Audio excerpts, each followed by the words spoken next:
दोनों को परपन होना है, परपन होना है। जब तक हम परमात्मा के पद पर परपन नहीं होते, कर्म हाट करतूते वैकुंठों में हो जाए वासा, कर्म हाट करतूते वैकुंठों में वासा हो जाए, परंतु आप कर्मों में अज्ञानता के द्वारा किया हुआ कर्म, कर्मों का स्वरूप अग्नि जैसा है, कर्मों का स्वरूप अग्नि जैसा है और अग्नि जैसा स्वरूप है। इसके लिए विवेक द्वारा, जैसे अग्नि को हम विवेक द्वारा जलाते हैं, मैं बार बार इस प्रसंग को लेता हूं समझाने के लिए।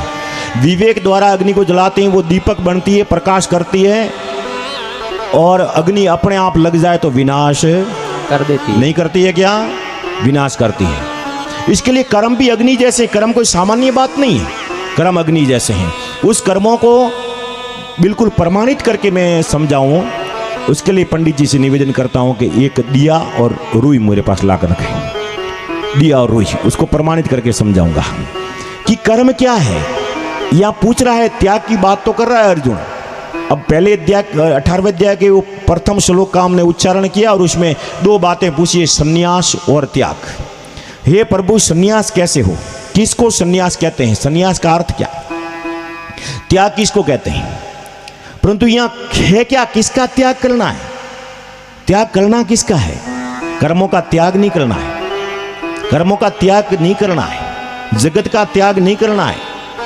जगत के भीतर जो सुख है, उस सुख की इच्छा का त्याग करना है। कर्म के फल की इच्छा का त्याग करना है, कर्मों का त्याग नहीं करना। कर्मों का त्याग करने वाला सन्यासी नहीं होता, कर्मों का त्याग करने वाला सन्यासी नहीं होता है। प्रथम हमें ऐसा समझना है, मैं थोड़े कर्मों के बारे में आपको जानकारी देता हूं। कर्मों के बारे में प्रमाणित सहित प्रयोग द्वारा बिल्कुल प्रत्यक्ष, जो निरंतर हमारी दिनचर्या में हिंदू संस्कृति की विलक्षणता, उस विलक्षणता में, हिंदू संस्कृति की विलक्षणता में जो बताया है, हमारे नित्य जो पूजा में, जो पूजा की पद्धति और विधि बताई है, इसके लिए तो अर्जुन जब ऐसे प्रश्न पूछता है तो भगवान उसको एक कहते हैं। अर्जुन कहता है कि प्रभु, इस द्वापर युग में तो मैं एक अर्जुन आपके सामने संपूर्ण प्राणियों का प्रतिनिधित्व कर रहा हूं। हे प्रभु, मैं एक अर्जुन द्वापर युग में सभी का और विशेष मनुष्य का मैं प्रतिनिधित्व कर रहा हूं, और उस मनुष्यों के कल्याण के लिए मैं आपके श्री चरणों में प्रार्थना करके गीता जी का पवित्र ग्रंथ प्रकट करवाया है। प्रभु, कलयुग में ऐसे कई जिज्ञासु अर्जुन होंगे आपके जैसे, हमारे जैसे, मेरे जैसे और आपके जैसे कई ऐसे अर्जुन होंगे। वो जिज्ञासु अर्जुन कहां अपना कल्याण करेंगे, कैसे अपना कल्याण करेंगे। तब भगवान ने कहा कि हे अर्जुन, तू निश्चित रहे, आज मैं एक कृष्ण हूं, आज तेरे सामने एक शरीरधारी कृष्ण के रूप में एक हूं, परंतु कलयुग में मैं अनंत रूपों में कृष्ण प्रकट होऊंगा, अनंत रूपों में कृष्ण प्रकट होऊंगा। इसके लिए महात्मा एक भजन में भी कहता है, और उसके लिए ऐसे अनंत रूप में कृष्ण प्रकट होंगे, उस कृष्ण को पहचानने के लिए हम क्या करेंगे।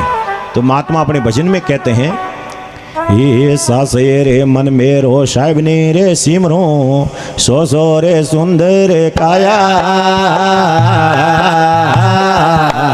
ये सासे रे मन मेरो साहिब ने रे सिमरो, सो सो रे सुंदर काया। ये तरवेणी रा रंग मेल में, तरवेणी रा रंग मेल में, सदगुरु अमीरस पाया रे एक मन, हरि रे ओळख मेरा भाया। एड़ा ओळख भाला पाया रे एक मन, सदगुरु निरखे निभाया। कितनी अद्भुत बात कही है। सच्चे मन मेरे साहिब को सिमरो, सच्चे मन मेरे साहिब को सिमरो, सो सुंदर काया। ओहो, कितनी सुंदर काया है। परंतु यहाँ सुंदरता तो सबको पसंद है, इस कलयुग में सुंदरता सबको अच्छी लगती है, सत्यता कड़वी लगती है।